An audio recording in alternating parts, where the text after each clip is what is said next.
We're on the home straight, we're nearly done. We're down to our last guest, and very interesting chap he is too.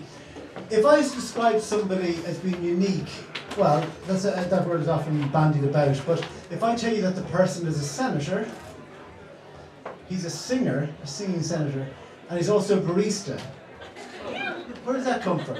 So our next guest, he is a senator, he's a Sinn Féin senator in our Senate. He's a singer, as you're shortly going to find out. And when I was talking to him a couple of weeks ago to ask him to come on the show, he explained to me that during lockdown he had got very interested in coffee. He had stopped drinking, he said, although I think he may have gone back on that since. And he got, instead of being obsessed with alcohol, he became obsessed with caffeine and decided that he wanted to work in a cafe. And where did he end up working? Only right here in Daddy's next door, effectively the same building as here. And I said, well, hold on, that was during lockdown. You're a senator, because he's elected in 2016. He said, yeah. I said, you're a senator and you're serving coffee here in Rialto. He says, yeah. So I said, I hope you declared that, did you? And your extra income with SIPOC. We don't want to be reading about you in the papers. Anyway, so that was it. I did not know, but I had a senator pour me coffee in Daddy's over the last few years here in Rialto. So I lose sleep over my standards in public office returns. Unlike some people who find houses in their back pockets. The men have no property. Ladies and gentlemen, Senator Fintan Warfield. Thanks, Steve. So, I probably mangled up the story. How on earth did you end up serving coffee while you're a sitting senator? Yeah, there was actually one of the colour writers. It wasn't Miriam Lord, unfortunately. She would have done a very good job on it. But one of the colour writers thought I had accidentally written barista rather than barrister.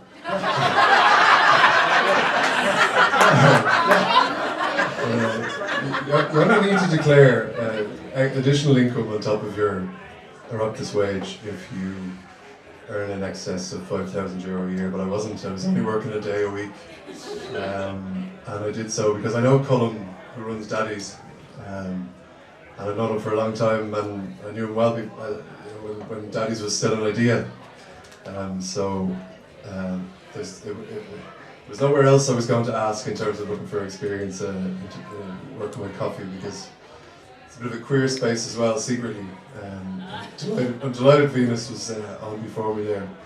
Did you plan that? 2 queers in a row.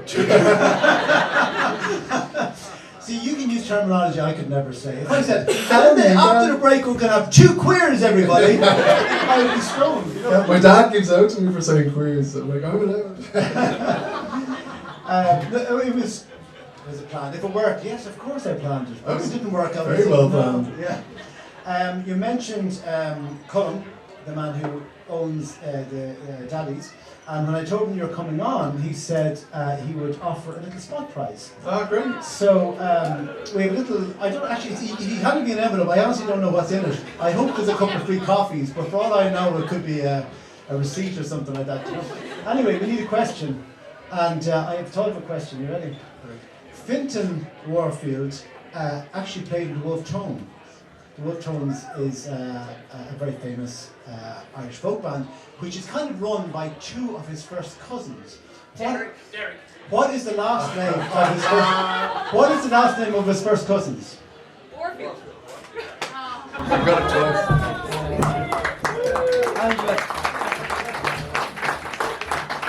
Angela Flannery over here, author of The Amusements, which has done very, very well and is available in all good bookshops still. Anyway, there you go. Warfield, you know your Wolfe Tones as well. I do, yeah. Singing for you. How did you tell us about touring with the Wolfe Tones? Well, fab. I mean, most people, it's a very privileged experience. Most people learn their music, work for their whole lives to get to the point of doing gigs in America or big Irish festivals. In America, you've got these big festival parks, they're like concrete built stages and purpose built. It's not like the mucky fields of Body and Soul or Electric Picnic, which actually the Wolfe Tones are playing. Yeah, so great privilege and lovely to see a side of America. I don't know if anyone has seen the film Nomadland or Nomad. Yeah. It's a Nomadland, yeah, really beautiful film, and that's what because you have all these perceptions of America, but really the people are the draw for me. Just to explain, Nomadland is the one, I think it was nominated for Best Picture, won Best Picture about 3 years ago, I'd say. It's about a whole community of people, in particular one lady who lives in her van, and she kind of goes around living in her van according to the weather, and kind of, you know, and you're saying that when you're in a band, it's like living in a band. Yeah, and you meet all these people all around America, and it's just, their embrace is so warm, particularly for the Irish. And Derek had established relationships going back to 1962 or 65, going to the States with the Wolfe Tones. So yeah, pretty privileged to get to go on that tour and to record and to do all of these things that I certainly didn't take for granted, but people would work, musicians would work their whole lives to get to that point, so very grateful. How then did you go from being a travelling musician to becoming a senator? Yeah, well, I was always in joined Sinn Féin when I was 16. So people are like, oh, what did you study? I studied film and TV production in GMIT in Galway. Kind of went away to find myself. I was just to Venus, as she was talking about going away to kind of find yourself. But most careers come to Dublin or go to London, but I had to get out of Dublin. I had to go somewhere else to come out. So Galway was that place. So you came out in Galway. Yeah, but before that I was in Sinn Féin. I joined Sinn Féin when I was 16, and the songs politicised me, to be honest. The songs of Ireland, the music, the rebel songs. So I learned my history from those really, and my politics from them as well. Was Sinn Féin, what kind of a place was it for a queer age 16?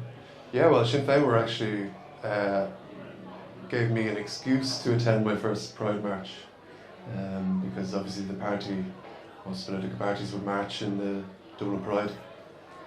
And actually I have a motion this week in the Shannon. It's 30 years since the decriminalisation of homosexuality this month. It's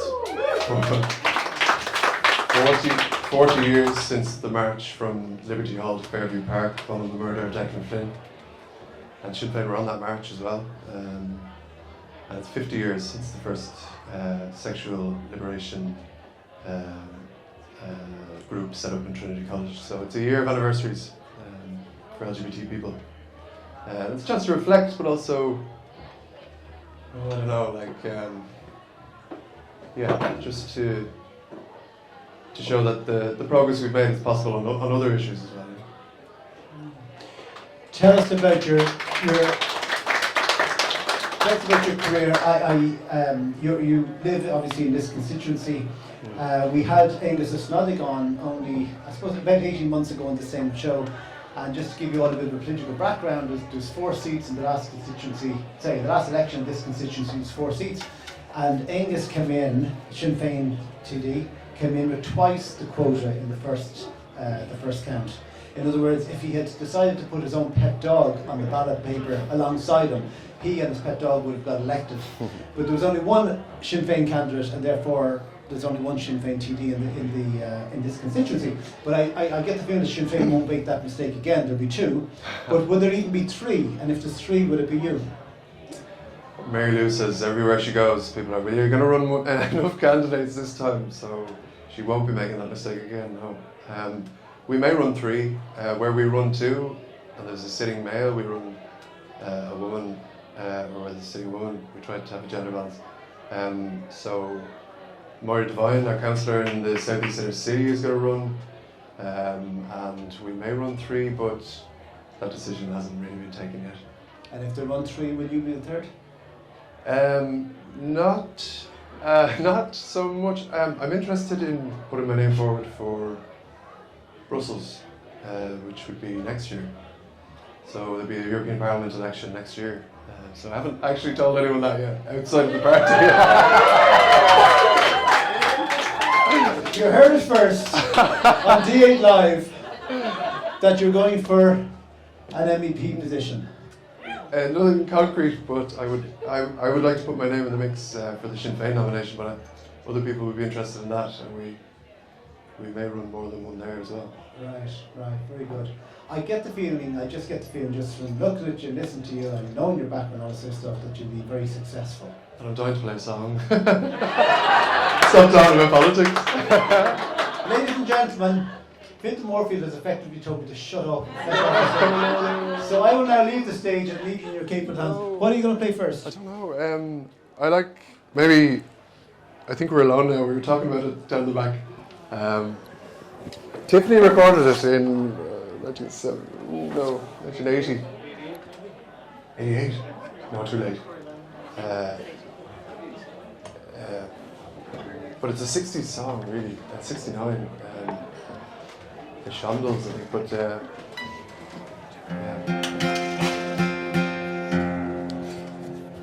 Can I have a sip of your water? You mind? You can finish it or whatever you want to do.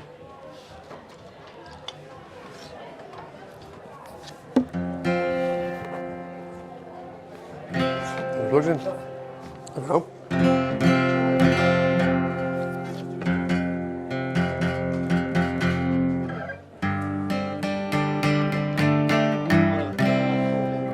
Oh yeah, sorry. Yeah, we do the red, yeah. Red under the bed. Right.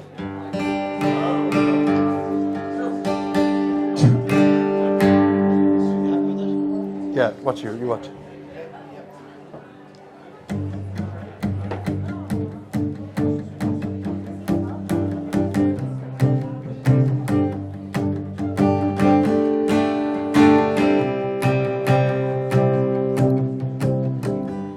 Children behave, that's what they say when we're together.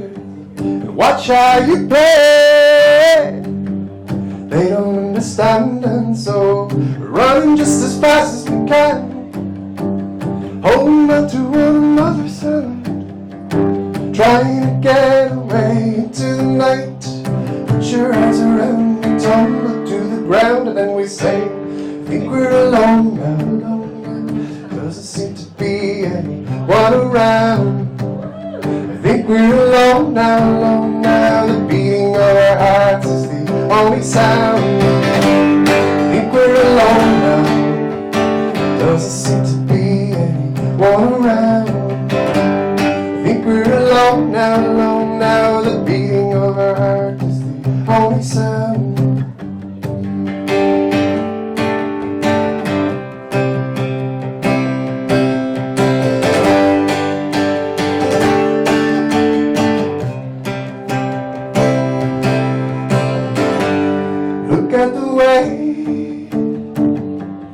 We gotta hide what we're doing, 'cause what would they say if they ever knew? And so we're running just as fast as we can, holding on to one another's hand, trying to get away into the night. And then put your arms around me, tumble to the ground, and then we say, I think we're alone now.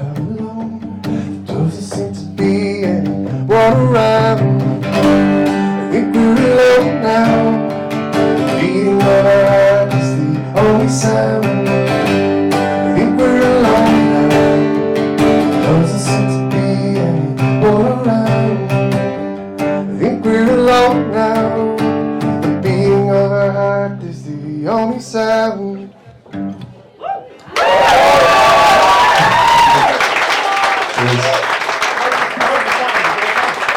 That is gorgeous, yeah.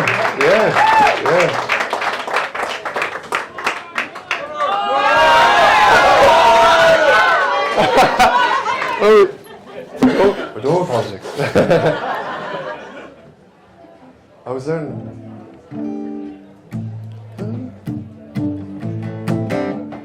Is Venus still here? Yeah. Oh yeah. Do you know the song Venus? Not the Lady Gaga one,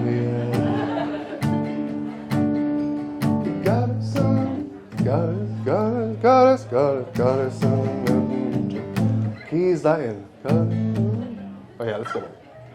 Something like that.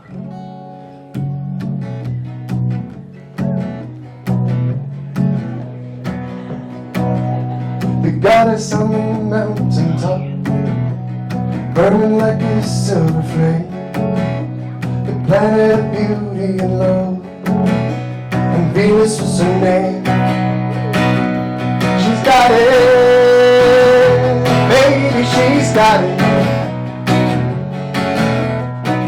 I'm your Venus, I'm your fire, your desire.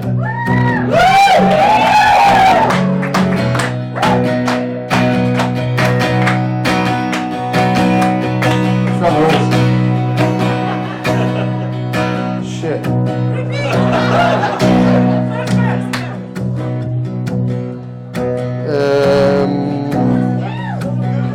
The grass on the mountain top, burning like a silver flame. The banner of beauty and love, and Venus was her name. She's got it, baby, she's got it. I'm your Venus, I'm your fire, your desire. I'm your Venus, I'm your fire, your desire. No, I can't remember the second verse.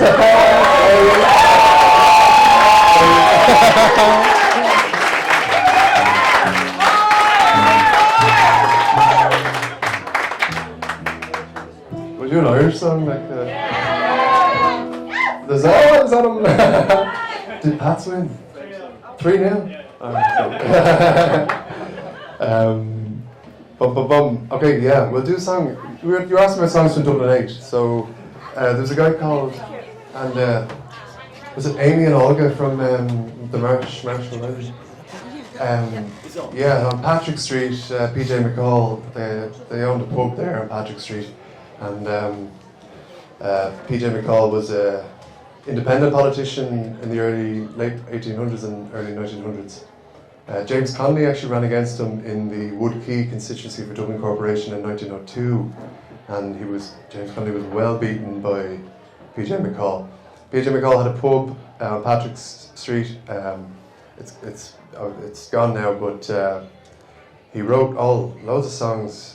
Kelly the Boy from Callan, Follow Me Up to Carlow, Bull of Vogue.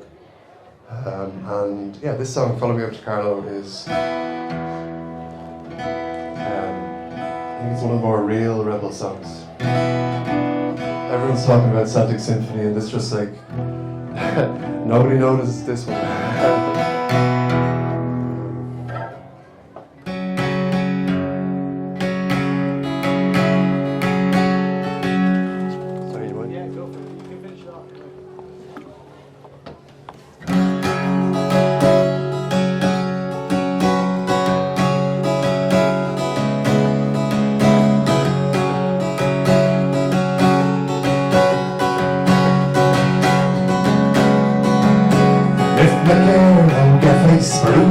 The oldest race that Mac Fitzwilliam's on the pace and drove you to the fern.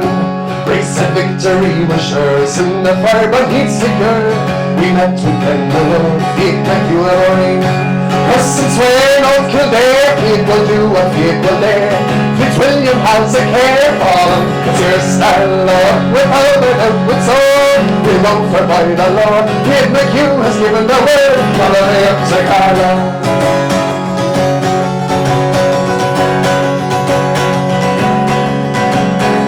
The swords of Kilmainham, fashion of the English pale, the children of the Gael beneath O'Gorry's banners, who stir all the fighting stock. Would you let a Saxon talk about an Irish rock here and teach their manners? Cause it's when old Kildare, people do what people dare.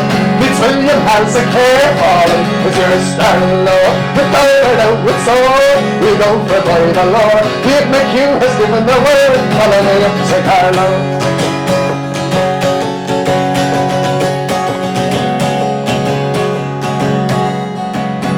Down from Sagart to Clonmore there flows a stream of Saxon gore. Great is roaring over more, sending the loose the haze. White the sickly grey has fled, now for Black Fitzwilliam's head. We send the dripping red to Liza and her ladies. Curse and swear not for there, people do what people dare. Fitzwilliam has a care for them, with your style, without a hill with sword, we go for by the Lord. Kid McHugh has given the word, follow me up to Carlow.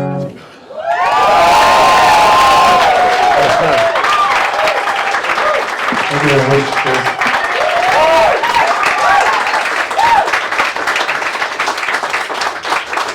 You did banish me from the stage, so